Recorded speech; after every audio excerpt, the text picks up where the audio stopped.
Breadbox Media Programming is brought to you by... Are you looking to serve God and society? Consider putting your gifts to work as a lawyer.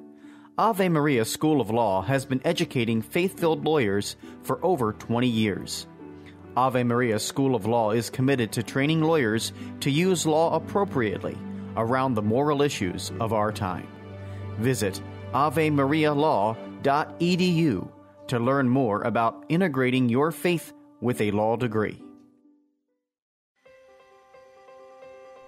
Looking for a way to build daily prayer discipline? Seen the rise in mindfulness meditation, but not sure if it is possible to meditate in a way that's consistent with your Catholic faith? Just looking for a way to breathe new life into your existing prayer routine? No matter what you're looking for, Hallow is here to help. Hallow is a Catholic prayer and meditation app that helps users deepen their relationship with God through audio-guided contemplative prayer sessions. From meditations on the daily gospel to the rosary to daily examens, Hallow has something for everyone. Hallow is the #1 Catholic app in the U.S. It is free to download and has permanently free content, but you can also check out all of the premium sessions for 30 days, risk-free, by signing up at www.hallow.app/breadbox.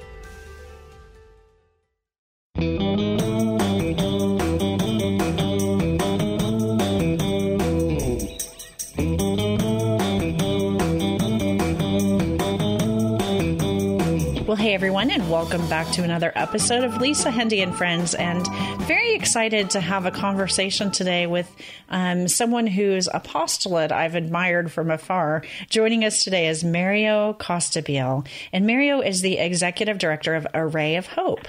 A devout Catholic and a family man, Mario has been a successful producer for music, film, and television for over 35 years, having worked with organizations like MTV, VH1, the Discovery Channel, all kinds of great places. He's committed to utilizing his talents to do God's will in the development of Array of Hope and its vision to unite families and help them grow closer to God. And today he joins us to discuss not just Array of Hope, but a special project called Rise Up. Welcome to the show, Mario Costabile. Hey, Lisa, how are you? I'm great. And I want to tell our listeners that we've just come off a wonderful opportunity for me to chat with you. And so the tables are turned now, and I'm happy to be in the interviewer seat and asking the questions. And I know that I met you very briefly, and I actually had a wonderful conversation with your daughter at not this year's, but last year's Catholic Marketing Network. And so much has changed in our ministries since then, but tell everybody a little bit more about Array of Hope from a broad perspective, what it is that you do in the ministry. Sure. Well, as you mentioned before, my background is film and television and events. And I'm in my early 60s, and as I was going through my own sort of spiritual journey, as sometimes men do in their later years, I was looking for purpose. I was looking for more of a life fulfillment. And through that, I was able to find really something that resonated with me spiritually, and that was really sort of reconnecting with my own sort of Catholic journey. And in doing that, through many years of discernment and really listening, the Lord kind of placed in my heart to share my gifts and talents in a way that is unique to me, and that was to share them for the Catholic Church. And in doing that, over a period of time, we put together this thing called Array of Hope. And Array of Hope essentially initially was a multimedia extravaganza. So if you can envision in your mind's eye, we had film, we had video, we had music, we had smoke machines, sort of like a Steubenville on steroids, at your local parish. And I was inspired to do that because I had witnessed a couple of evangelical services and was moved by the fact that their way that they evangelized, I felt, was very engaging. And I had this yearning in my heart through my own journey is that, the Lord said, well, maybe you could kind of do this for the Catholic Church in a way that really inspires Catholics to draw them toward the church. And that's how Array of Hope started. And as we started to grow, we're from the Northeast. We started to do events all around the northeastern states. And then we started to go to other parts of the country, and the ministry grew. And then we started doing retreats and confirmation retreats and youth retreats, because initially our event was strictly family-based. Mm-hmm. And as we grew, people started seeing our events. They liked some of the content that we were sharing regarding films, and then we started creating content for Catholic television like EWTN and Catholic TV and Formed. And our ministry just expanded in a beautiful way, that the Lord was really anointing what we were doing, and found that we had a place to really spread the word and serve the church. So it brings us to where we are right now. Things sort of came to this very dramatic change back in March. Yeah. You probably, like me, I had a calendar full of many places that I would be in the months that have just passed by. How did the pandemic, I mean, it's obvious, but I guess I'll have you say it. How did it change what it is that you're doing? Yeah. Well, this upcoming year, we celebrated our 10th year. I can't believe how long Array of Hope has been in existence. And when March hit, when February hit, we had some winter events, and then our last event was March 9th, and then the pandemic went in full swing where you really couldn't go out any longer. And all our events, for the most part, started, canceling. And we realized that the remainder of our winter was gone, our spring, our summer, and now our fall. So we lost dozens and dozens of events. And I'm really kind of questioning God. I say, well, God, now what do I do? Array of Hope is an event organization that evangelizes through events. There's no events. So I had to do some deep discernment and see where God was moving us. And fortunately, we had developed a very strong social media presence, and our social media platform was doing good. And it dawned on me that, we have to develop something virtually, something that is engaging online. And as I started to investigate and look into all this, I realized that, some of the Catholic organizations were doing that. There were Catholic conferences that were springing up. And I investigated some of those conferences and looked at them. And actually, we participated in one, the Chastity Project. And they were good and they were great. But one of the things that I felt was different or lacking in what Array of Hope did was the interactability. Our events have always been engaging, bringing the audience on stage and doing trivia games and really making them part of the event. And I said, well, in order for this to work for Array of Hope, it has to be a platform where we can really engage as we do in a live event. And it took a good solid 3 months to develop the software, to develop the approach, to develop really the program that will speak and be able to deliver the message and serve and catechize and inspire. And I think we did it. I think we found something that is really exciting, and it's starting to make a lot of headway into the church. A lot of people are discovering it because the church really, as you know, we're all struggling. I mean, confirmation programs, catechetical leaders, DREs are all in a state of flux. Like, what do we do? How do we offer formation and continue these programs with the inability to meet and be in person? So we basically, I think, have met a need in the church. That need is stronger than ever, and it's interesting. Yeah. I spoke on a conference last week for the Archdiocese of Los Angeles, and it was a conference that happens every year, but this year they offered it virtually and free. And the anxiety level of the teachers and the faith formation people and ministry folks was palpable. They're concerned that they really not just, phone this in, but that they now more than ever, we really need the consolation of a strong relationship with God. So this is Rise Up. And what does it actually like? What would someone who wanted to host this event, what does it look like? Yeah. So essentially it's like any other event. So the parish or the diocese would just basically get in touch with us, and on our website at Array of Hope, ARRAY of Hope.net, all the materials to engage with us and bring us to your parish is there.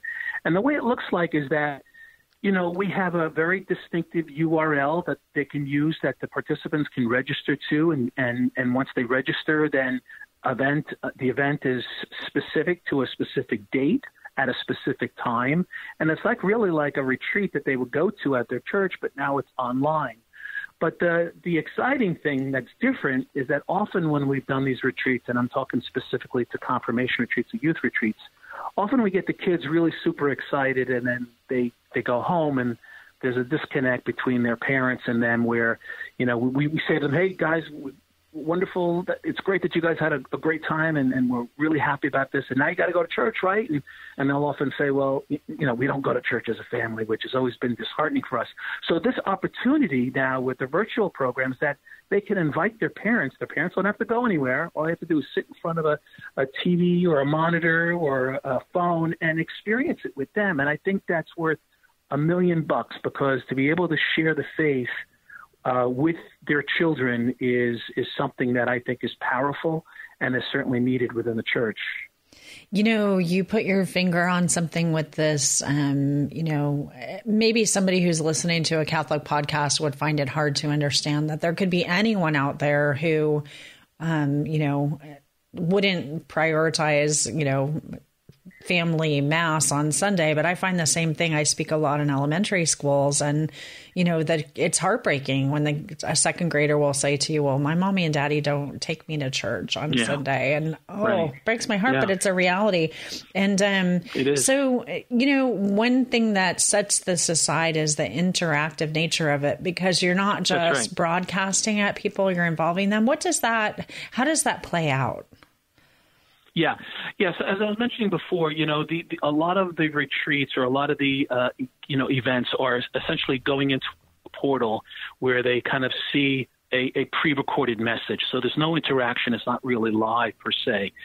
We have a component where they go into a portal and our team is live in our studio or at their home, and they engage with the participants. It's similar to a Zoom, but it's really like a Zoom on steroids. So we can do Q&A, we can do polling and just get a sense of what the attendees are thinking. There's a chat line that is rolling. But the thing that differentiates us is that we have a virtual stage. So when our performers, as you know, we're very music-based, are performing and do a song, or our presenters, our team is sharing the faith through a talk or through a witness, we give a Q&A or an opportunity where someone can actually come on stage and ask the question. Or even more exciting, we have trivia games that we share at our events, and we're able to do that in the virtual world. So we'll have trivia games, and one of them is how well you know the Bible, a song in Scripture, or who's that saint. These are all games that we've developed that we bring volunteers up, and then they engage with the presenters. And then the attendees will kind of see and demonstrate that. And it literally is like a virtual stage. They come up and they're looking around, and they're there with our presenters. So it's really kind of cool. So we've developed this, this software, this technology that really enables us to do this in an exciting way. Can I ask you, is there any kind of oversight? And one thing that, when we put teens in front of screens and also enable them the ability to interact with one another, it's often so wonderful. But there can also be things that we have to watch out for. So is part of your team, or do you train the parish personnel to kind of monitor just to make sure that everybody is safe? Yeah, I mean, just like a live event, we have chaperones that come in. We have sort of like the virtual chaperones that will monitor what they say. We have our team members that monitor what is said in the chat lines. Even when they come up to the virtual stage, we call it, there's a virtual green room that someone, before they come on stage live, will meet with them and say, hey, look, you're going to come live. You're going to be in front of your peers. You're going to be in front of your parents. Be careful what you say. We kind of read in the riot act and then make them understand that, look, you got to be good, and they get it, and then they go into a waiting room, and then they go on stage live. So there's really a 3-step process. And the other point I want to make, which is really important, for catechetical leaders and dioceses is that this is a completely unique, secure portal. It's a URL that we deliver that is not shared by anybody else. So, a couple of months ago when there was problems with Zoom, that people were kind of infiltrating these meetings, and pornography was put in there or inappropriate messages, where this is completely secure and unique. And we're not streaming live onto Facebook or YouTube. This is unique to the parish, to the event, and to what the parish is asking for. That's so great. And do you, I would imagine when a parish or a school books this, that you do some intake with them to make sure that the experience is just right for them. What does that involve? Like, how would somebody, if they wanted to go ahead and book this, what would the process look like to do that? Yeah, so the way we're doing it now is that essentially there's a discussion, not really like any different that we would have when we're doing a live event. So we find what the concerns are of the community, or what things that they want to emphasize that they're already sharing in their CCD programs. And we want to touch upon those bases. Sometimes there's issues of children are suffering with identity, or some kids are doing cutting, or there's issues of bullying. We touch upon all these things when we're delivering our message, so there's a sense of sensitivity and really hitting the mark. And we'll discuss that in advance of the event.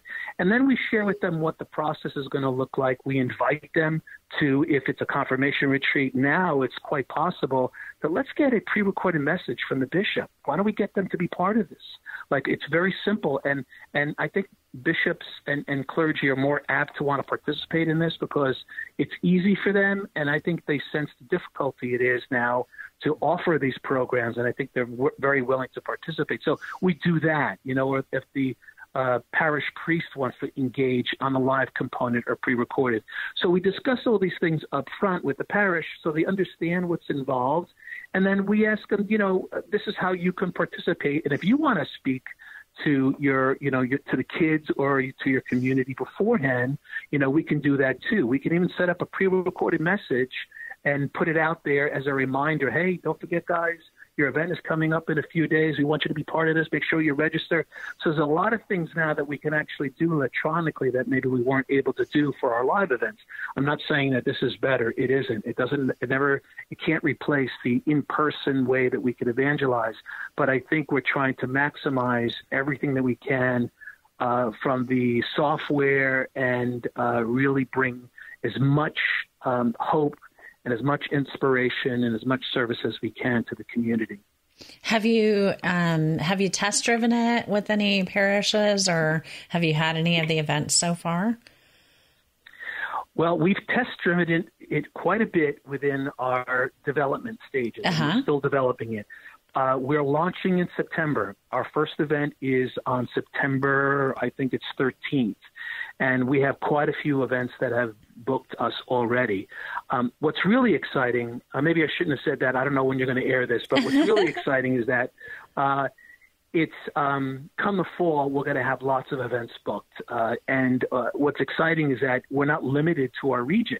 Right. So we have events booked in California. We have a bunch of events booked in Boston, a bunch of events booked in Florida. I mean, we would, one day we're in Boston, next day we're in Florida. I think it's really exciting to be able to do that because we never would have been able to do that if we were traveling. It would have been much more difficult. There would have been much more logistics involved. But it's really coming together. I think the word is getting out there, and a lot of people are expressing interest because we need to continue as a church. I mean, I think, things happen for a reason. I'm not saying that the pandemic, there's a reason behind it, but I think, in God's wisdom, maybe he's challenging us to strengthen the church in some ways and to figure out ways to do our jobs better, as Catholics and to really unite forces and abilities and techniques and talents so we can really serve him better. It's really struck me, and you and I just had a big conversation about domestic church, but it's really struck me that church is, literally now home, that we're often going to Mass in our homes. And many of us, are seeing that prism of domestic church in a whole new way. So it's really great that Array of Hope is providing this opportunity for, home churches and parish churches to be community. We need these ways that we are social beings, and we need these ways to gather. I just don't think that we can continue to just, go to church on YouTube in our own homes and not see one another. So that's the great thing about something like this, is that it reminds us that we're one family in God. So where can folks come? We have arrayofhope.net, and we'll certainly have all the links in our show notes at the website. But where's the best place for people to come in to get more information and bring this into their parish families? Yeah, I think that's the best place, is to go to our website, and there's a drop-down menu where it says events, and the first one is our virtual events. It's called Rise Up, the virtual retreat, and it's entitled specifically that it's time to rise up. In Proverbs 24, verse 16, it says, "For the righteous fall 7 times and rises again, but the wicked stumble in times of calamity." The idea is that, we need to, in these difficult times, we need to rise up as a church. We need to be motivated to go beyond the difficulties and make this happen. Why would we lie down? Why would God want us to do that? So that's how they can get a hold of us. Just go to our website. Awesome. Any kind of closing thoughts that you'd like to share, Mario, before we let you get back to ministry work? Yeah, I guess the closing thought I would like to share is that, I think specifically now in our culture, I think people are confused. I think people are struggling. I think people are searching, and we mustn't forget that God is real, and the virtue of patience, which really equates to trust, is ever the more important. We have to trust that God is going to fulfill on his promises. And in the end, we are victorious, right? So we have to trust in that. We have to look beyond what we're dealing with today. We have to look forward as a church, and I mean the entire body of the church, the clergy, the bishops, the cardinals, us as a church, as a body of church, we all have to unify together so we can really get through this. And we have to unify in a way that's positive. We can't be defeated about this. As difficult as it is, there's got to be a way that people understand that the power of prayer is something that will get us through. And I think people have forgotten that, prayer is what we need to do, right? We need to unite as a church and pray for one another and pray for the church. And I think that's really important. And I think that's something that I think we should always be reminded about. Amen to that. We need to be blanketed in an array of hope. Yes. An array of hope. Mario, thank you so much for your time today and for the great work that you're doing. And just be assured of my prayers. And I just love it. And I hope I get to attend one of these very soon. I'm so grateful. Yeah, thank you for having us, Lisa. Thank you so much. Well, that's it for this week's episode of Lisa, Hendey and Friends. Certainly, if you enjoyed this week's podcast, hope you hit that share button and also leave us a rating or review. That really helps to get the word out. You can find all of the links that we discussed today on the podcast at my website, lisahendey.com, or just click on your phone. It's usually right there if you just take a look at the show notes. And definitely always interested in your feedback and grateful for your support. So until the next time that we're together, God bless. Have an awesome week.